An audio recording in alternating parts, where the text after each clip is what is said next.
Dear students, इस video में हमने एक्सप्रेशन निकालना है for average power associated with an inductor. बेटा ज़रा ध्यान से सोचें।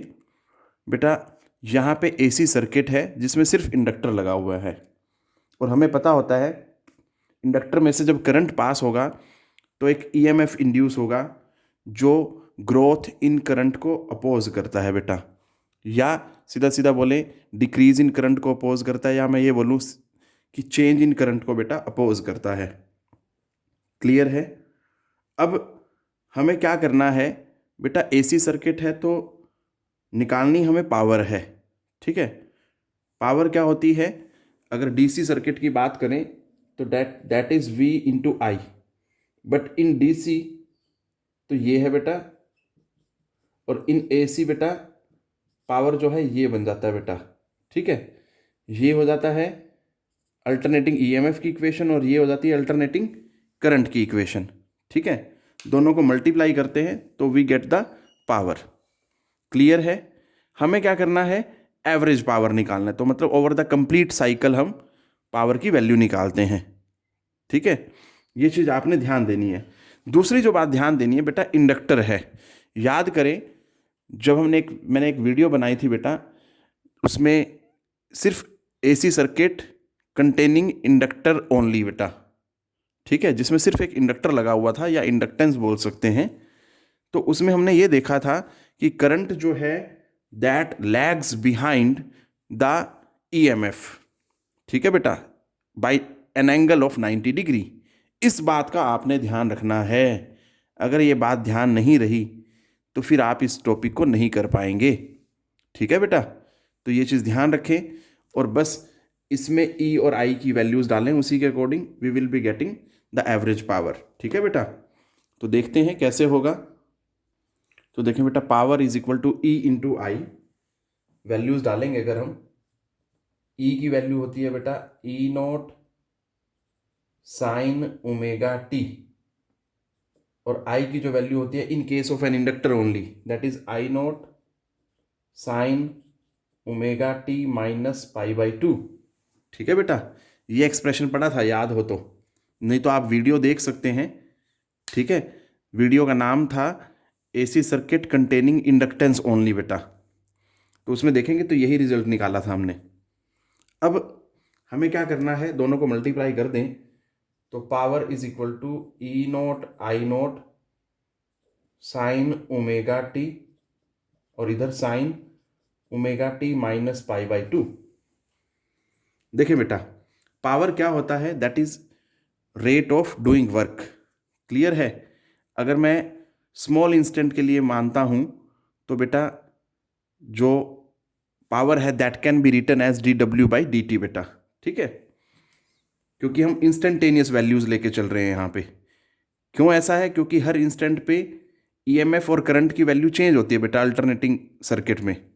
ये चीज़ ध्यान देनी है आपने। जो एसी सर्किट होता है हमारे पास, उसमें हर इंस्टेंट पे ईएमएफ और करंट की वैल्यू चेंज होती है। That's why we are considering for that particular instant of time कि ई और आई क्या है, कॉन्स्टेंट है बेटा। दोबारा बताइए मैंने ये बात ध्यान से बेटा। ठीक है, तो हालांकि मैथमेटिक्स से इस चीज़ का कुछ लेना देना नहीं है, आप सीधा भी इसको एज इट इज़ प्रोसीड कर सकते हैं। तो power is equal to d डब्ल्यू by d t e naught I naught sine omega T minus pi by two. D t इधर ले आए और इसमें से माइनस कॉमन ले लें बेटा। देखो जरा कैसे, d W is equal to E naught I naught sine omega t, इसमें से माइनस कॉमन लिया तो बेटा जी ये बन गया आपका ये, और वो माइनस आ गया यहाँ, और ये डी टी जो डिवीजन में था ये आ गया मल्टीप्लाई में। क्यों ऐसा किया? क्योंकि हमें पता होता है कि sine of minus theta is equal to minus sine theta होता है बेटा जी। लो जी, ये बात आपने याद रखनी है। इसी चीज़ को यूज़ किया मैंने यहाँ पे, यहाँ से माइनस कॉमन लिया, वो बाहर आ गया बेटा, और ये चेंज हो गए। अब हमें पता होता है साइन 90 माइनस थीटा क्या होता है बेटा, that is cos theta. Clear? तो ये चीज़ याद रखनी है।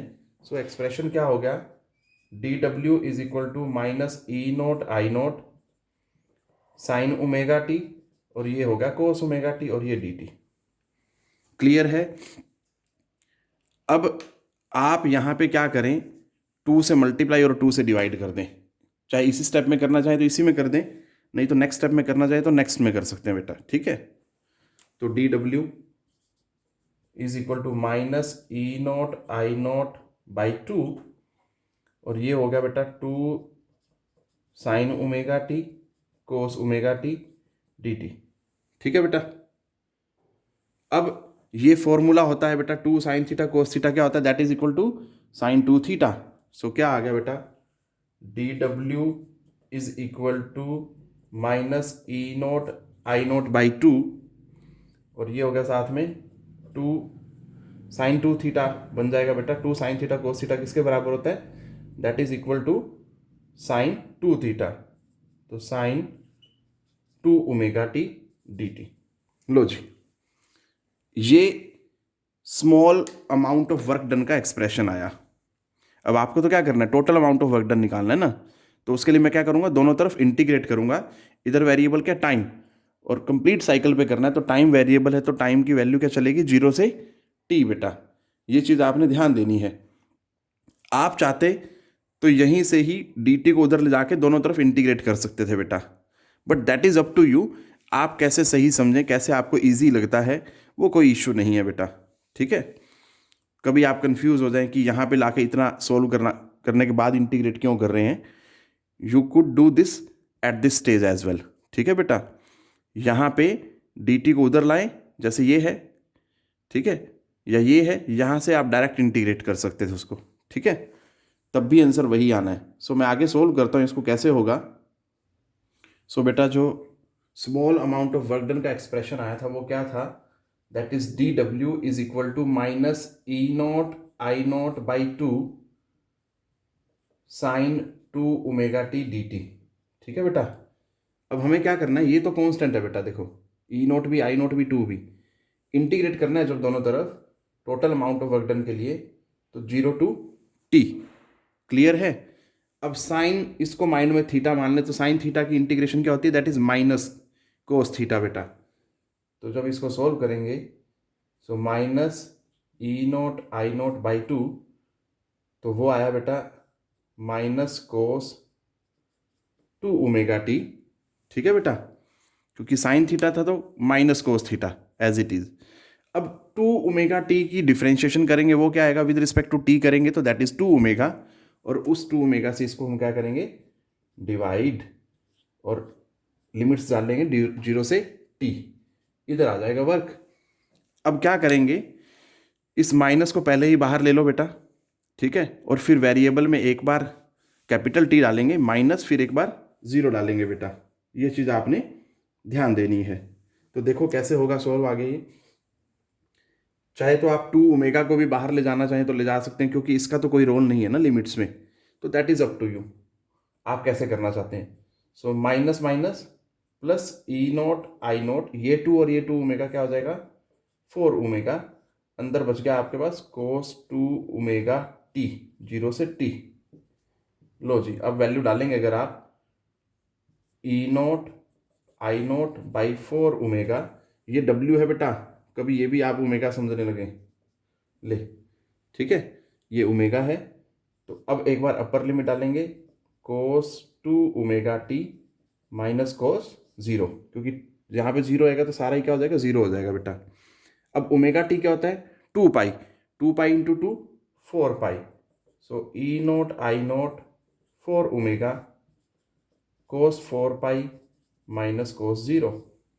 अब कोस 4 पाई की वैल्यू देखें बेटा कैसे बनेगी।